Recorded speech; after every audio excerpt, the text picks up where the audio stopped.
Kita perlu tahu dulu kapasitas organisasi kita. Kalau kita lihat modal organisasi kita itu berapa permodalannya, asetnya berapa, rata-rata mencetak laba setiap tahun berapa. Nah, itu contoh ya, beberapa cara kita melihat kapasitas organisasi kita. Jumlah SDM-nya berapa? Oke, portfolio bisnisnya sudah berapa besar? Oke, itu kapasitasnya. Nah, menentukan risk appetite. Risk appetite itu sebenarnya apa? Kemarin saya contohkan, saya minum kopi sehari satu, itu risk appetite saya. Nah, sebenarnya definisi formalnya adalah risk appetite atau selera risiko adalah tingkat dan jenis risiko yang bersedia diambil oleh perusahaan, oleh organisasi, dalam hal ini adalah pucuk pimpinan. Jadi selera risikonya itu dari mereka, bukan dari kita, staf di bawah misalkan, bukan. Yang menentukan selera risiko itu dari mereka. Jadi kita di bawah tinggal ngikut aja, bekerja sesuai TAT, sesuai target. Kerjaan ini aturannya, ketentuannya harus diselesaikan dalam 3 hari. Nah, berarti ya level yang di bawah harus bekerja 3 hari itu harus selesai. Kalau 3 hari itu tidak selesai, nah itu bisa mempengaruhi risk appetite nantinya. Termasuk ketika sales punya target pemasaran.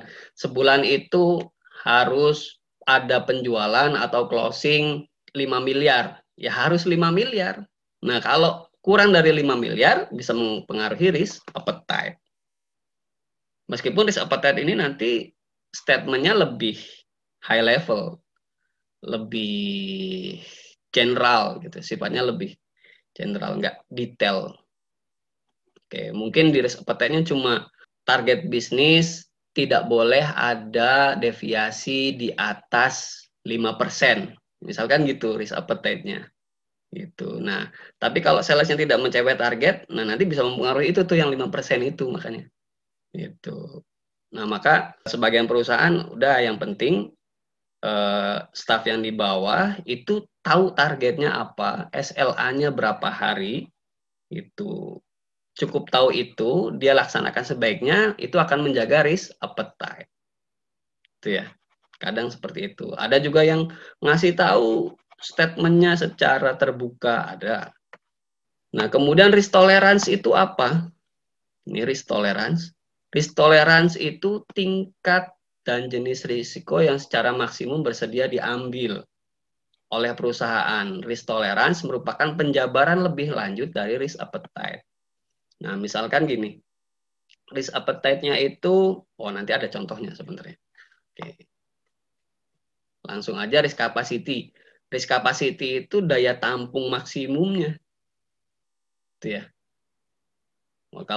Kalau melebihi daya tampung maksimumnya, kemampuan maksimumnya, organisasinya bisa bangkrut. Perusahaannya bisa kolaps.